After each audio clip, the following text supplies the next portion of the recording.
monde, je vais se retrouver pour une nouvelle vidéo aujourd'hui. Dans cette vidéo, on va faire donc une fiche d'élevage Python Rhésus, ou le Python royal, ou le Python boule, surnommé donc en anglais. C'est un serpent qui est toujours aussi fascinant et aussi répandu. Alors pourquoi je voudrais vous faire cette fiche d'élevage? Il en existe plein sur internet, il en existe plein sur des gens qui ont fait donc des vidéos, ou moi à l'époque, ou qui en auraient fait sur certaines vidéos.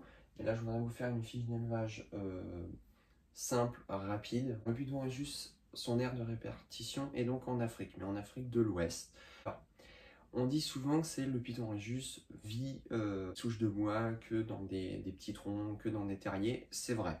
Mais il vit pas que non plus enfermé, confiné, non, non. Il vit aussi dans tout ce qui est milieu savane, aussi beaucoup dans les écorces, aussi beaucoup cachés, parce que c'est des serpents qui sont très timides et très peureux. C'est des serpents qui sont pas du tout agressifs, dans le sens qui sont plutôt timides, peureux, qui stressent énormément. Parce que j'en ai eu plusieurs et effectivement on peut le voir qu'ils stressent beaucoup. Ils vivent plutôt dans des milieux quand même confinés. Ils sont terrestres comme semi-arboricoles. Alors on va vous dire qu'ils sont beaucoup terrestres, mais au final, avec au fur et à mesure des années que j'en ai eu qui sont petits, qui sont adultes, qui sont subadultes, ils montent pas mal. C'est que souvent quand ils sont petits dès le départ, pour éviter les prédateurs au niveau terrestre, ils vont aller privilégier de monter en hauteur pour éviter les prédateurs. Donc privilégiez quand vous avez un terrarium de offrir de la hauteur. Ils vont aller monter, ils vont aller grimper, ils vont aller explorer. Les serpents, ils sont très curieux, ils vont explorer à chaque fois. La plupart du temps, vous n'allez jamais voir votre Rhésus bouger, ils vont rester confinés, cachés. Il y en a chez moi qui se baladent là, pendant que je suis en train de faire la vidéo, il est 15h ou 16h. C'est des espèces qui ne vont pas vivre la journée, donc ils ne sont pas diurnes, ils sont nocturnes. Alors ils vont sortir à peu près vers 1h du matin, minuit, jusqu'à des 5h, 6h du matin. Donc pour des débutants qui aimeraient voir un serpent bouger, je vous conseille pas trop le Rhésus.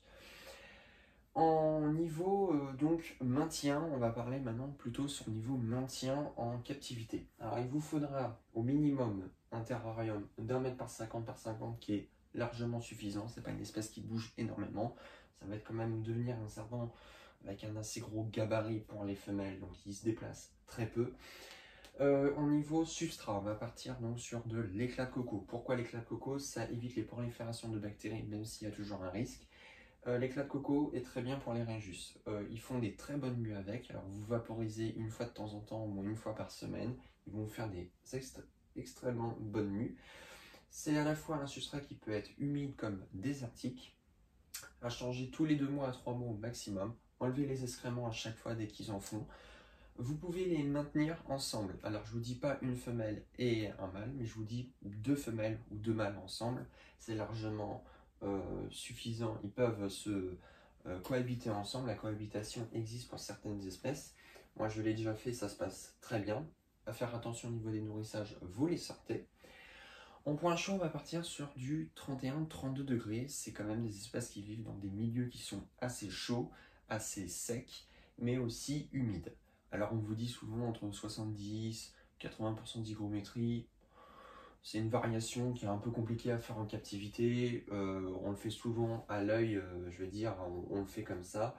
Ils ont besoin d'hygrométrie, mais pas autant non plus, parce qu'il y a des risques de pneumonie, de problèmes niveau pulmonaire. Moi je vous dis une fois par semaine, ça suffit largement. On va parler sur le comportement au niveau manipulation.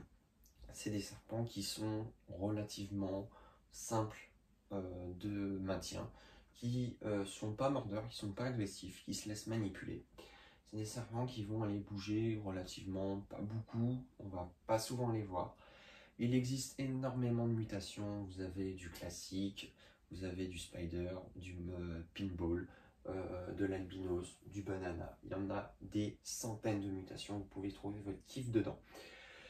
Le petit problème qu'il y a avec les Rhésus, alors c'est pas tous les spécimens, mais on a quand même un risque, c'est au niveau de l'alimentation. Les Rhésus ont des gros problèmes au niveau de l'alimentation, il y en a qui vont pas du tout accepter du décongelé, il y en a qui vont accepter que du vivant.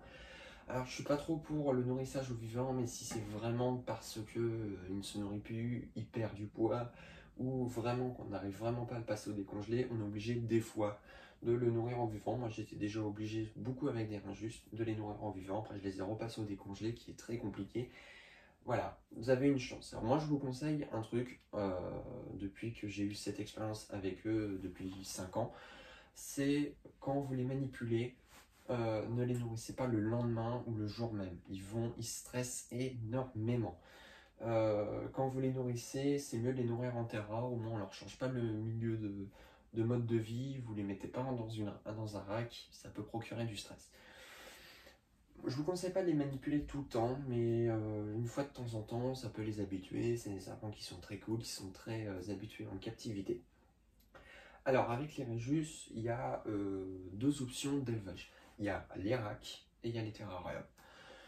Je vous conseille plutôt terrarium pour des spécimens qui sont adultes, genre de 2, 3 ans, 4 ans, ça va largement en terrarium. Et quand ils sont juvéniles, pour éviter les problèmes de nourrissage que j'ai dû faire avec certains en rack, ça se passe très bien. Alors ça fait toujours débat, rack terra, rack terra, rack terra.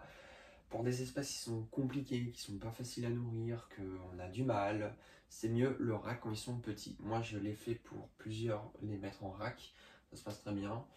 Par exemple là où il y en a qui sont tout petits, que je les ai mis en rack et qui mangent très bien, quand je les mets dans les terrasses ça se passe mal. Alors c'est pas forcément les conditions d'élevage ou les conditions de maintien, mais c'est plutôt un peu difficile. Alors au point chaud, comme je vous ai dit, 32 à 33 avec un thermostat, donc vous le mettez sur tapis chauffant. Câble chauffant, c'est plutôt moyen.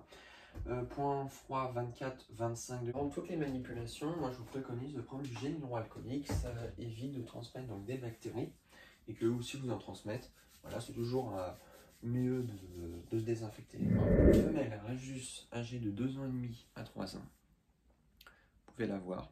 Donc mutation classique qu'on retrouve au milieu naturel. Voilà. Les fossettes thermosensibles, ils ont une très mauvaise vue, alors généralement ils ciblent mal.